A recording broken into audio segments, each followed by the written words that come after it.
What's up, guys? Welcome to another episode of RJ's Reviews. But a quick preface to today's video, I'm going to start uploading on Saturdays again. That's why you're seeing it so early. I forgot to announce it on last week's stream. It's April again, so I'm going to be uploading on Saturdays now instead of Sundays, and by the looks of it, I'm going to be uploading for that way. I'm going to be uploading some good content for foreseeable future by the looks of it, because there's not much else out there to do these days. But yeah, let's get right into today's video.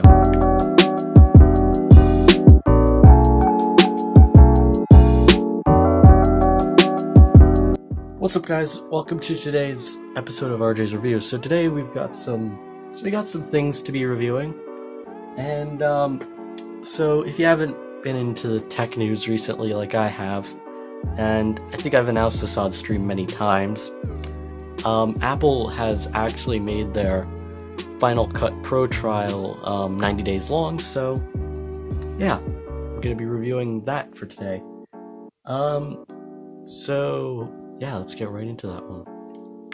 So if you've known anything about Apple for years, they've had various pieces of software that they've released, like they've had some programs that are pretty good, like they have a lot of great things and stuff, but they've been trying to get into kind of the professional space, and they released Final Cut as editing software, and yeah, and thanks to all these unforeseen events that have been occurring, they've actually released Final Cut as a demo for 90 days. They normally do have a demo that goes for 30 days, but this time they've extended it out to 90 days for those vloggers, those kinds of people,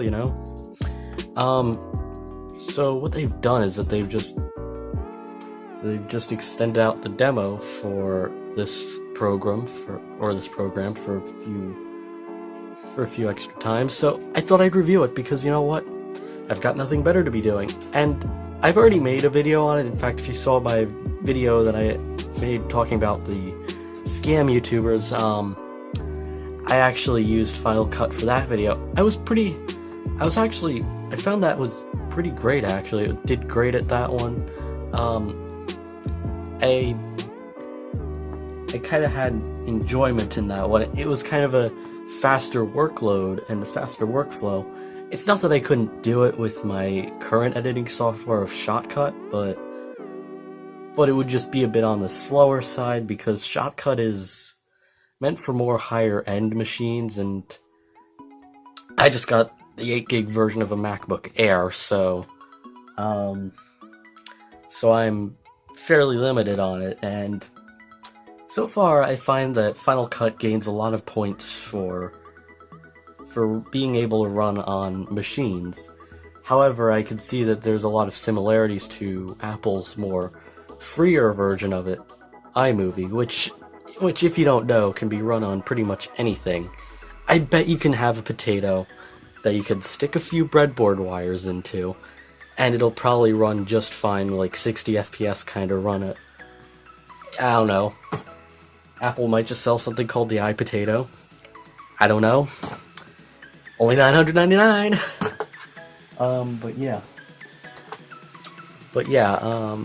iMovie is definitely based off of Final Cut, and I think Final Cut just has a lot of things on it, and unfortunately there's a lot of, although I feel that Final Cut, if it was modded from iMovie, I feel it was a bit more involved, unlike Logic Pro, which is their digital audio workstation with DAW, which I also kind of downloaded on my machine. That one's a bit more on the limited side. It's up there with GarageBand, and GarageBand is literally, and the only thing that's different from Logic Pro versus GarageBand is the factoid that there's just some VST file that looks like it's a mixing board. And that's why I kind of prefer Ableton anyway. That's why I prefer things like Ableton, or even Waveform, maybe even Cubase if I'm into that kind of stuff. But we're not talking about audio stuff today. We're going to be talking about Final Cut. So I feel it's a great program. I've used it for years. Actually, for the past few days, and it's a bit different from what I'm used to. There's just a lot of things that I find that are a bit weird, such as the fact that there's not really a clear track system, like how in program, like things like Shotcut or more importantly Premiere Pro, which I have played around with for a few years, but unfortunately lost the Adobe license for, so I can't really use Premiere anymore. But when I did, it was actually quite enjoyable. I actually made a few videos on this channel. In fact, some of my first videos were made on Premiere. I had a liking for Premiere. It was quite good.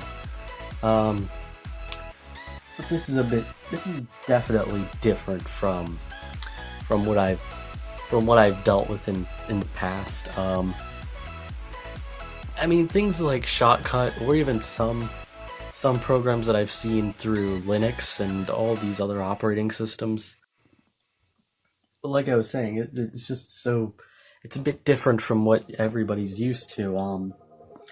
I've seen some editing software. This is a bit different from what it is. Unlike most editing programs, where it has all of the controls on the left, like you have the track listing, and then you have all the controls and stuff, like a video, audio, mute video, hide video, show audio, or mute audio, or kind of buttons. This just has none of that, and it just has like a slider on every clip and kind of thing. That's what really kind of speaks out to me for it. This is just a bit different from normal, but it just doesn't really seem to justify its $300 price point. That's a bit... When there are cut-down versions that are way better, I think $300 is a bit unreasonable, but this is an Apple product I'm talking about, so... I don't know. Anyway, yeah. So I've made some things with it, and a lot of my videos that I made with Final Cut have been pretty good, actually, and way better than normal. But they were stuff that I could probably make with my normal editing software, with my normal editing package, Shotcut.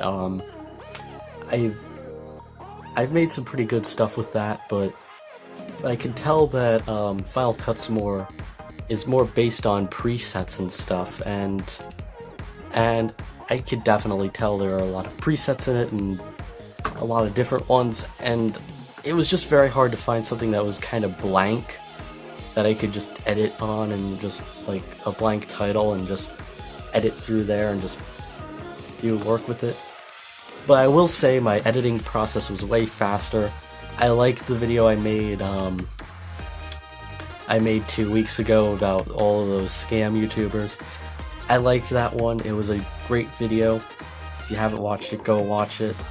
I actually liked how it went, how it came out. But it wasn't because it was like Shotcut, which is very slow. It was just a bit faster than normal, and it was kind of in the speed that I kind of like these programs at. And yeah. However, it's just a bit basic for my tastes. I've played around with more professional programs, and even though I know of a few people who actually use it and actually produce some pretty good looking stuff, like take the 8-Bit Guy, for example. He produces with Final Cut, makes some great videos with it. And the effect library is quite good as well. Yeah, that's another thing I like about it, the effect library. And oddly enough, it supports VST files for audio effects, oddly enough, which is a bit different than normal because I'm normally acquainted with seeing VST files in Ableton, but seeing them elsewhere is a bit, in editing software for video, is a bit different to me. Again, being used to Ableton, and I just found this out when I was scrolling through the effects stuff, and I found all my VST files that I had from Ableton just there. And then I have all the audio unit files from Apple from when I had a copy of GarageBand on my machine a while back, and those files made a comeback because of because I also decided to do a bit of a trial on Logic Pro as well. However, Logic Pro I think is just a bit weird. This one is definitely an involved program. They were definitely involved in a lot of development in this. I could tell they took some time into developing Final Cut. It just doesn't really justify that much of it just doesn't justify the price point. I mean, $300 is a bit much. I mean, Premiere at one point, I don't know, I forget what it was before Adobe switched business models to like $50 a month kind of thing. But that $50 a month covered over 50 apps. But you know what? It still wasn't the best because while you're still paying them every month, there's no point in it.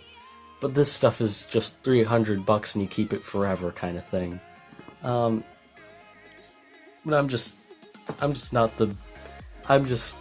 I don't know. It's just a bit of a weird program, and it's a bit different from what I'm normally used to, and I think it's great stuff actually, but it's a bit different. It's got that over-engineered Apple flair on it. I can easily tell that much. Yeah, it's definitely got a lot of things and stuff and a lot of different things, and then it's all pretty great actually if you kind of need something that kind of edits quick and you need something good. But what really got to me is how easy I got it to run on my machine, and how it responds well, and it literally just takes the lowest end of lowest end Macs to run on. Like they say that the recommended spec for 1080p is 4 gigs of RAM, and if you're going into the 4K realm, you need 8 gigs of RAM. But I can say it is pretty easy to get some pretty good content out of Final Cut, and if you are in need of editing software, I would recommend it. But at the price point, it kind of is a bit of a. I mean, it's okay, I guess, but I would recommend that you kind of go into more stuff. There's a lot of free programs out there that are way better than Final Cut, but they do require some pretty good machinery. So I don't know how to feel about it. It's great software otherwise. I like it. It gets my jobs done faster, and I get my videos out quicker, and I get some better videos, but it's just the price point just doesn't seem justified to me. I don't know. So what do you think? I'm gonna leave it in the comments below. But anyway, it's gonna be it for today's video. And if you like what you saw, please leave a like, subscribe, and that's gonna be it for today's video. And bye.